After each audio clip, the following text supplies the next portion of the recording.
Welcome back. The owners of the Colonial Pipeline reportedly paying hackers nearly $5 million in ransom to recover stolen data. The pipeline has resumed operations, and it is expected to return to normal in a few days. President Biden says he does not believe the Russian government is involved. Watch.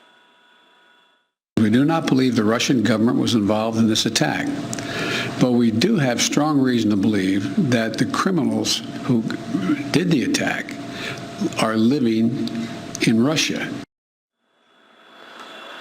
Joining me right now is member of the House Intelligence Committee, House Ways and Means Committee, Ohio Congressman Brad Wenstrup. And Congressman, it's always a pleasure to see you.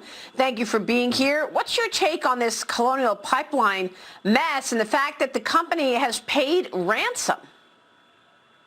Yeah, I'll tell you, I was at one of the manufacturers in my district about 6 months ago, and I was there the morning after they had a ransomware attack. And it didn't stop their operations, but it did hold them up. And I said, so what are you going to do? He says, well, we're going to have to pay it. And so that seems to be the standard, and apparently that's what Colonial has done as well. And what do we have as a result of this? And I just want to kind of drive this home. 73% of the gas stations in D.C. right now are without gas. That was as of last night. Wow. You know, at the same time, we have the president shutting down Keystone. We have limited drilling with President Biden. We are a long way from where we were with our energy independence, but it tells you the value of energy independence. And so what the president has done is put out an executive order. And, you know, I listened to what he just said, but let me tell you, and what I know about communist countries, if it happened in Russia, it's Russia. If it happened in China, it's China. They know about it. They should take responsibility. These are not free countries.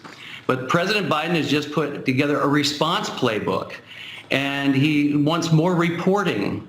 And he put together a board that would convene after you're attacked and make reservations. This is all reactive stuff. We need to be proactive. We need to be preventive. You know, on a personal note, I often put things in a closed system, something that's not connected to the internet, that people can't get to, at least to have that as a backup.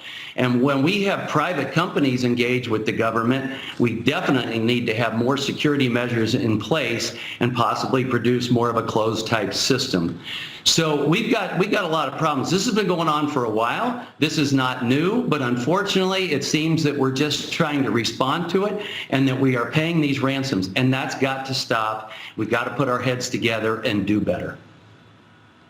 Well, it's unbelievable when you look at the foreign policy out of this administration. In about 120 days, the world is on fire. Look what's happening in the Middle East with rockets being shot at Israel. Look at China as this country continues to roll over. We just took Xiaomu off the blacklist because China wanted it off the blacklist in the United States. And now we're giving the store away on the vaccines. You pressed U.S. Trade Representative Catherine Tai yesterday on intellectual property waivers for the COVID-19 vaccines, arguing that it would cause more harm than good. Tell us about your concerns, because I certainly agree that China has been stealing our intellectual property for decades. Why would we give it away right now when, in fact, the manufacturing process is as complex as it is? They won't be able to manufacture it anyway.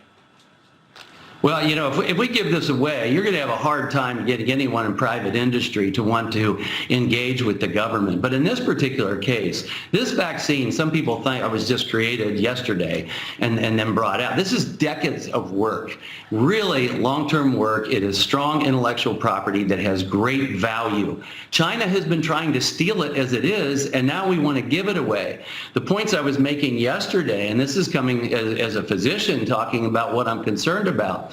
You know, you give this away to another country who's essentially trying to make a generic of a new innovation, a tremendous innovation, and who knows what type of process they're going to go through and what kind of regulations they're going to put on their own production.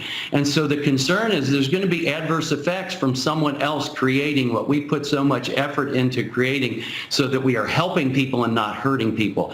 The other problem is if everyone starts making it to some degree, I think with the Pfizer vaccine alone, there's like 280 countries involved with the ingredients. Our supply chain is going to be severely limited if others have access to it. And one of the things I brought up with her yesterday is if countries are desperate, and I understand that they are, and I get that, and we want to obviously be able to cure and help as many people in the world as we can, but maybe those countries need to engage with the U.S.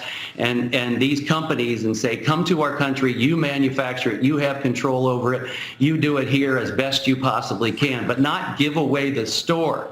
And so I'm afraid if you have adverse effects, there's going to be more harm, more fear, fewer people wanting to take the vaccine. And so we've got to keep control over this property and how it is being used so that we're doing the best that we can for the world and not put more people in danger and again, risk our innovation process. Companies are just going to say, we can't do this if you're going to give it away.